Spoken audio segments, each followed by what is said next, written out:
When psychologists began to delve deeper into what we call self, they hoped to find a core, a command center, a fixed point of identity. But the more they dug, the stranger everything became. There was no solid essence, no real you waiting to be revealed like buried treasure. What they found was something more disconcerting, a tangle of voices, memories, masks and impulses, all trying at the same time to say, I am you. It's like entering a room of mirrors, where every reflection seems familiar, but none are completely trustworthy. You try to point out, this is the real one, but it changes when you move. It changes when you think about it. And yet, you feel like there is something behind it all, something watching, or rather, some things watching you. Carl Jung said that the shadow is everything we don't want to be, but we are. And the curious thing is that she doesn't arrive knocking on the door. It infiltrates, subtle, invisible.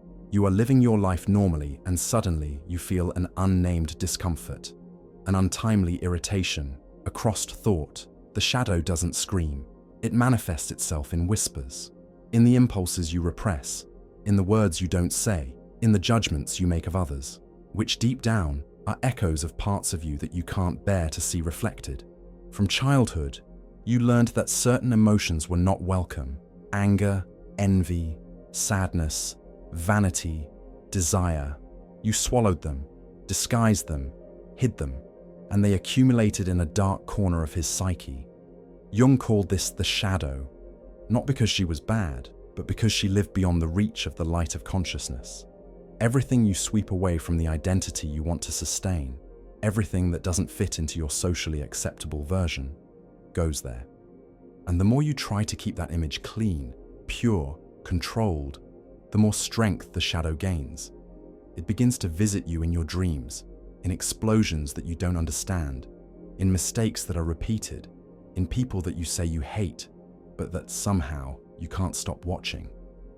The most disconcerting thing is realizing that the shadow is not just made of bad things. It keeps its power forgotten, the courage you don't express, the desire you moralized, the creativity that was ridiculed. Jung stated that, often, the shadow contains the best of you, only distorted by fear, and what she wants, in the end, is not to destroy your life. She wants to be integrated. She wants you to stop pretending it's just light. May you come down from your well-behaved persona and accept that you are also conflict, contradiction, chaos. But here's the problem. Facing the shadow hurts. It hurts because it shows you what you tried to forget. It hurts because it reveals that the evil you see in the world may have roots within.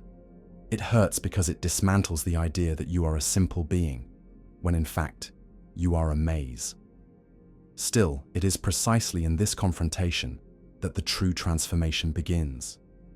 Jung said that no one becomes enlightened by imagining figures of light, but rather by making darkness conscious. This is not poetry. It's deep psychology.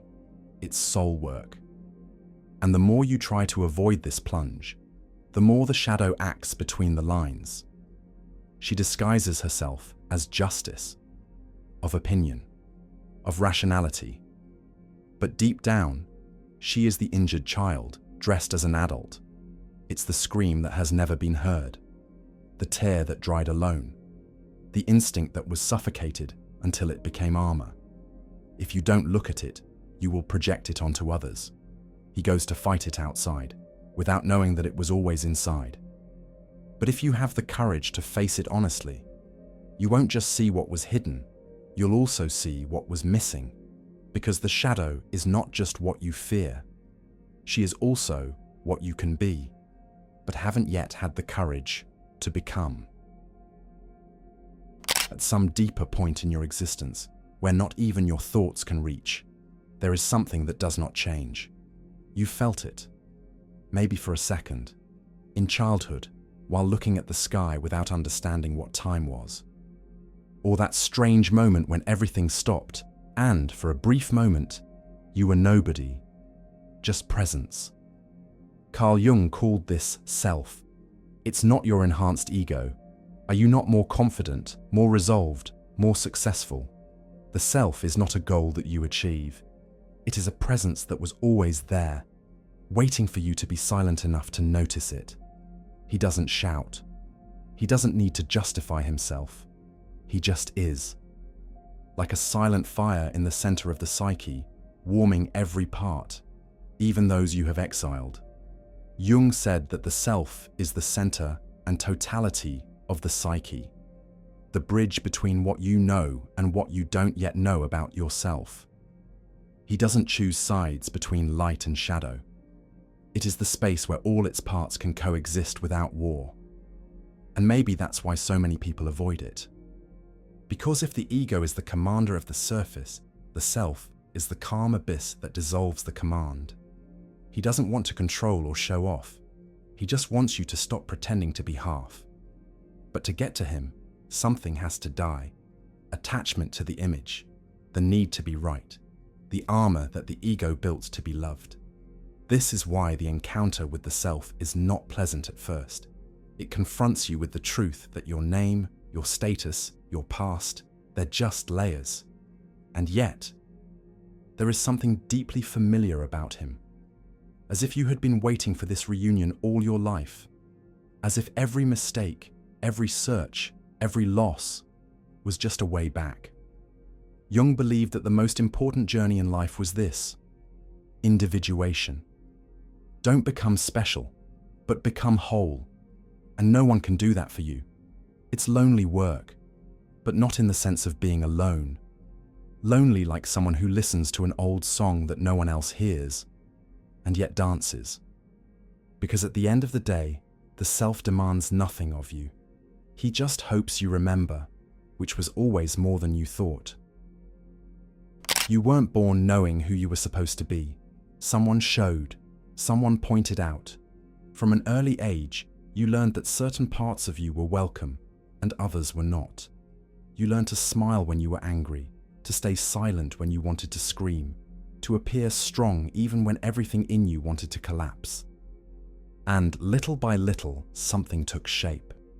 A more acceptable, more palatable, safer version of you. Carl Jung called this person the social mask that we use to function in the world. But here's the weirdest thing. The persona works. She protects. It gives you access. It allows you to navigate spaces where perhaps your authenticity would be rejected. She is useful, but it's not you. It's like a piece of clothing you've been wearing for so long that you forgot what your skin felt like without it. You get confused with her. You think it's your real face, but deep down, it's a mask. The persona is the exemplary employee who smiles all the time. It is the spiritual person who hides the inner chaos under beautiful phrases. He's the tough guy who learned that feeling is weakness. She can be sophisticated, charismatic, inspiring, and yet deeply lonely. Because the persona is, by definition, incomplete. It shows only what the world approves of and hides the rest. And the more you cling to her, the more afraid you are of being truly seen. Jung did not see the persona as a problem to be eliminated. He saw it as a paper required, as long as you knew it was just that, a role. The problem starts when the mask sticks to the face, when you forget the way back inside. You start to live expecting applause. Measuring your words, your choices, even your thoughts, by what others will think. And little by little, life loses color. Because it's not the truth that's being lived, it's the performance. The persona gives you a place in the world. But when you start to question your persona, something magical happens. You realize that you no longer need to please everyone. You no longer need to carry expectations that were never yours. You no longer need to maintain performance 24 hours a day. You can just be. But this being is risky. He is naked. He is imperfect. He is vulnerable. And that's why most people rush back to the persona, because she is comfortable. False, yes, but safe. But living alone within the persona is like watching your own life from afar without ever actually touching it. You exist, but you don't feel. Speak, but don't say. I smile, but it's not there. And then one day, something inside you whispers, "There's more," and that whisper, "There's so much more." Maybe it's the beginning of your freedom. These internal structures, the shadow you repress, the mask you wear, the silent center that observes everything, were not invented by Jung. They were always there, in myths, in religions. Jung only gave them psychological names, but humanity has always known, in a symbolic way, that we are not one. The shadow, for example, already appeared in ancient stories as a dragon guarding a treasure. That monster that needs to be faced, not destroyed, so that something valuable can be recovered. It represents what you fear in yourself, that which denies, which projects, which rejects, but which retains its strength. The myths knew this. Jung only translated it into the language of the modern soul. Persona is also old. It appears as the armor of heroes, the crown of kings, the smile of theatrical masks. It is the image we offer to the world, even politicians. It is useful. It is necessary. But all the tales warn, if you forget who you are without her, you will be lost. The danger was never wearing the mask. The danger was always believing that it is your real face. The self is the heart of the ancient mysteries. The Upanishads called it Atman, the eternal self, the indestructible core, the same in all beings.